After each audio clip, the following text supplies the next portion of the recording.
In a more seen as part of the deepening power struggle within Zanu PF, the ruling party has drastically reduced the number of delegates set to attend the upcoming national conference, a decision interpreted as an attempt to weaken Vice President Constantino Chiwenga's influence. Zvadhaka kuwakomana takuona kuti aiwa kureduced kwaitiwa attendance kana kuti the number of delegates apa conference ichaitiwa yaonekwa zvinzi aiwa zvachizovhariswa manje, aiwa VP Chiwenga manje has come to an end road. Sana mina mashiko mbudanyo kopana mbudu bo subscribe or like or turn on the bell kuti mina na umwe mbudanyo kwa mchinze.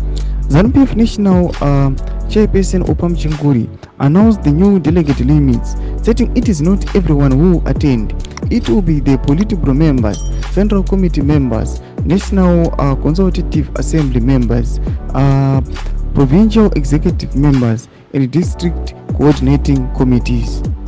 The deliberate exclusion of the lower level party structures is seen as a move to curb Chiwenga's influence, which has been bolstered by the support of those constituencies in previous party meetings.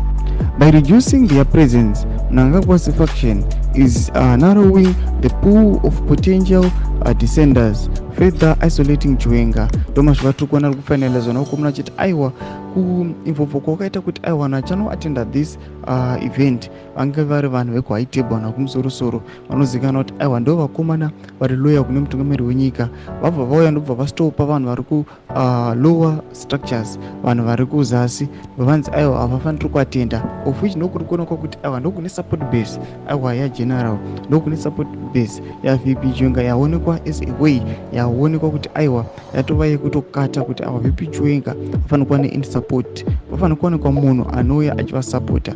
Potudza mafungiro enyu muri kudii pamusoro mashoko awa anobuda achitaurwa naOpam Chinguri. Pinai comment section medu amusana subscribe or like pamwe chete on the bell icon.